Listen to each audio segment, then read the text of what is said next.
ये कहानी फ्यूचर यानी काफी आगे के टाइम की है, जहाँ दुनिया को हम तबाह हुआ देखते हैं। अब जमीन की ऐसी हालत कैसे हुई और किस तरह लोग अपनी जिंदगी गुजारते हैं, ये जानने के लिए बढ़ते हैं कहानी की एक्सप्लेनेशन की तरफ। तो मूवी की शुरुआत फ्यूचर की दुनिया को दिखाने से होती है, जब पूरी दुनिया का माहौल और हर चीज काफी खराब हो गई थी। दरअसल साइंटिस्ट ने एक्सपेरिमेंट तजुर्बा करने की कोशिश की थी। उन्होंने पेड़ पौधों के डीएनए में छेड़छाड़ करके उन्हें बदलने की कोशिश की, पर उनका ये एक्सपेरिमेंट पूरी तरह से फेल हो जाता है, क्योंकि उन्होंने पौधों के डीएनए को तो बदल दिया, पर वो इतने खतरनाक हो गई कि इंसानों की जान की ही दुश्मन बन गई। उन्होंने बुरी तरह चुन चुन कर इंसानों को शिकार बनाया, जिससे हालात इतनी खराब हो गई कि जमीन अब ऐसी बन गई है और ये खतरनाक वायरस हर तरफ फैल गया। जाहिर है ऐसे हालात में सरवाइव करना, जिंदा रहना बहुत मुश्किल था। हर किसी को अपनी अपनी जान की पड़ी, जिस वजह से इंसानों ने भी खुद को दो हिस्सों में बांट लिया। जैसे कि अमीर पैसे वाले लोग आम लोगों से अलग एक कॉलोनी बनाकर रहने लगते हैं, जिसका नाम सिटाडेल था। सिटाडेल कॉलोनी का माहौल बाहरी दुनिया की निस्बत काफी अलग था,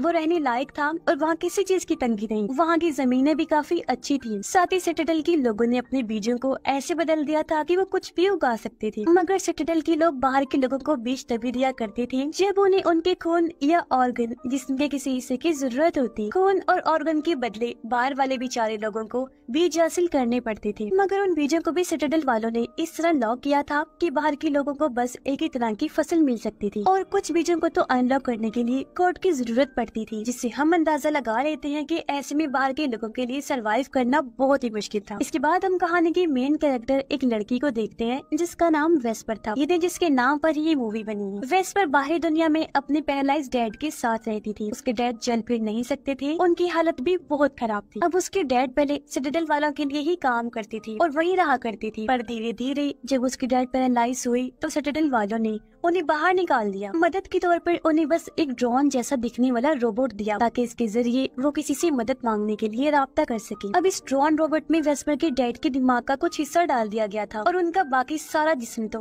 बेड पर ही पैरालाइज हालत में पड़ा हुआ था। हम देख पाते हैं कि वेस्पर एक काफी ज़हीन और बहादुर लड़की है। वो अच्छे से जानती है कि इन हालात में कैसे सरवाइव करना है। उसने अपनी छोटी सी लैब बनाई हुई थी, जहाँ वो अपने हिसाब से पेड़ पौधों को जेनेटिक बदलती रहती थी, उन पर एक्सपेरिमेंट करती है। साथ ही वो अपने डैड को जिंदा रखने के लिए लाइफ सपोर्ट सिस्टम के जरिए उनका इलाज कर रही थी, जिसके लिए मशीन की जरूरत होती थी, क्योंकि तभी लाइफ सपोर्ट सिस्टम काम करता था। और ऐसे उसके फादर अभी तक जिंदा थे। अब एक दिन वेस्पर जब ड्रोन रोबोट के साथ घर आ रही थी तो उसने देखा कि मेरे डैड की लाइफ सपोर्ट सिस्टम की बैटरी किसी ने चुरा ली है। इससे वेस्पर परेशान हो गई और अब उसे ना चाहते हुए भी अपने अंकल से मदद लेनी पड़ेगी, जो बहुत ही बुरा इंसान है, और वो उसके पास चली जाती है। असल में उसका अंकल एक ऑर्फनेज को चलाया करता था, यानी जहाँ बेघर बच्चों को रखा जाता है। वो बच्चों को अपने मकसद के लिए ऐसे इस्तेमाल करता था कि उन बच्चों के खून और ऑर्गन के बदले वो सिटाडेल वालों से लेन देन किया करता था, ताकि वो अपनी जिंदगी आराम से गुजार सके। और वेस्पर अपने अंकल की हाँ कर देखती है कि कुछ लोग एक जग को मार रहे हैं। जग दरअसल इंसानों जैसे दिखने वाले ह्यूमनॉइड रोबोट्स थे, जिन्हें सिटाडेल वाली अपने रोजमर्रा के काम करवाने के लिए बनाया करती थी। वेस्पर के अंकल ने इस जग को वहाँ से खरीदा था, पर अब जब वो उसके किसी काम की नहीं रही तो वो उसे मरवा देता है। और वेस्पर अपने अंकल को बताती है कि मुझे अपने डैड की लाइफ सपोर्ट सिस्टम को चलाने के लिए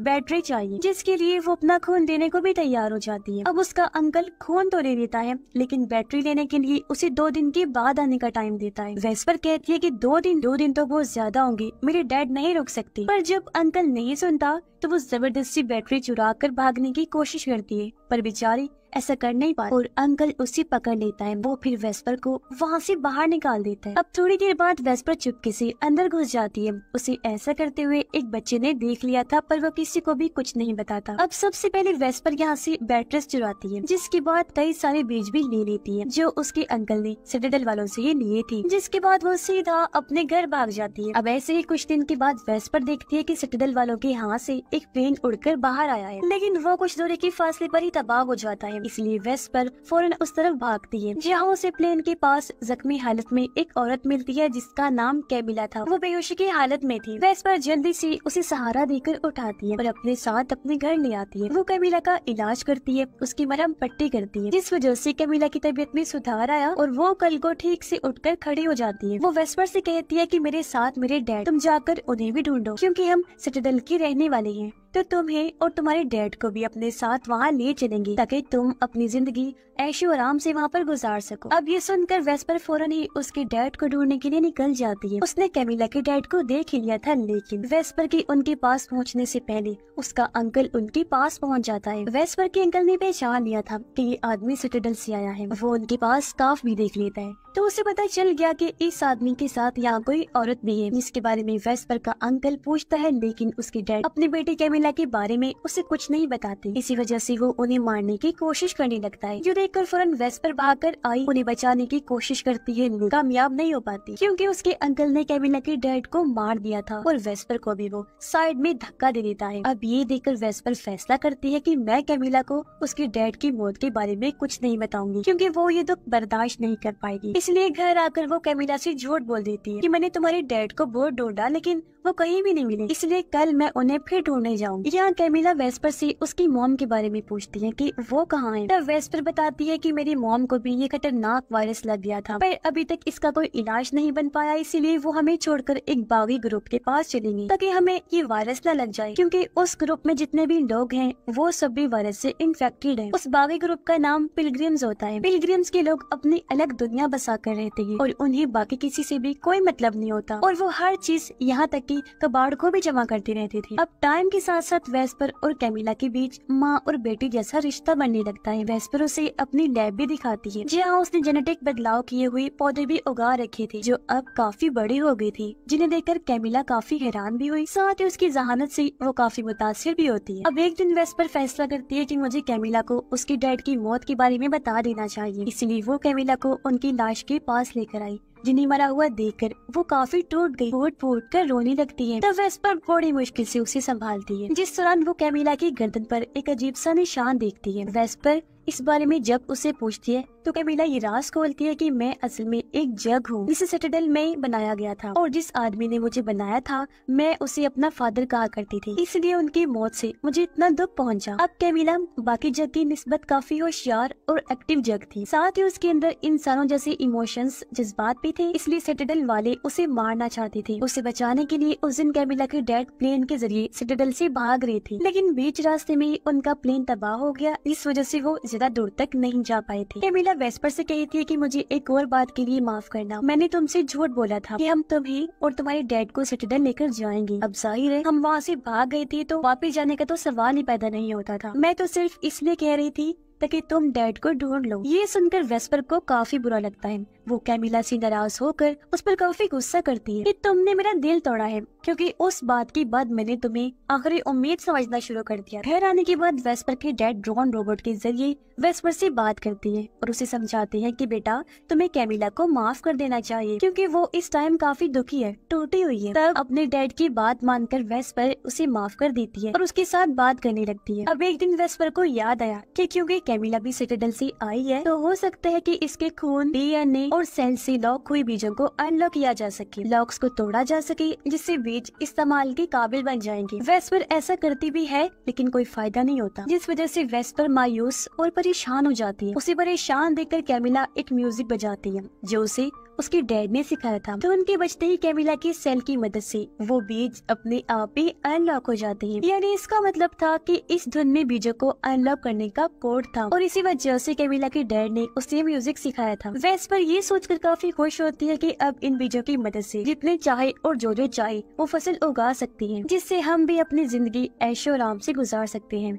सिटाडेल जैसी, और हमें वहाँ जाने की भी जरूरत नहीं पड़ेगी। अब एक दिन जब वेस्पर घर पर नहीं थी तो यहाँ उसका अंकल आ जाता है। वो जब कैमिला को यहाँ देखता है तो उसे अपने साथ ले जाने लगता है, पर जब उसकी नजर कैमिला की गर्दन पर बने निशान पर गई तो उसे ये जानने में देर नहीं लगती कि ये लड़की असल में एक जग है। लेकिन इससे पहले वो कैमिला के साथ कुछ करता यहाँ तभी वेस्पर भी आ जाती है और ये दोनों उसके अंकल पर हमला कर देती हैं और दोनों मिलकर उसे काबू कर लेती हैं। अब वेस्पर अपने अंकल को नहीं मारती, वो उसके सामने एक शर्त रख देती है कि अगर तुम सिटाडेल के लोगों को कैमिला के बारे में कुछ नहीं बताओगी तो मैं तुम्हें उन बीजों को अनलॉक करने का फॉर्मूला बताऊंगी, जिससे तुम और तुम्हारे ऑर्फनेज के बच्चे कभी भूखे नहीं मरेंगे। अब पहले तो उसका अंकल शर्त के लिए मान जाता है, लेकिन उसके अंदर जरा इनाम पाने की लालच आ गई थी, इसलिए वो घर वापस आकर सिटाडेल वालों से राब्ता करता है और उन्हें वहाँ कैमिला और बीजों के अनलॉक होने के बारे में बता देता है। इसलिए रात होते ही सिटाडेल के रेंजर्स अंकल के पास आए। वो सबसे पहले उसे मारते हैं, क्योंकि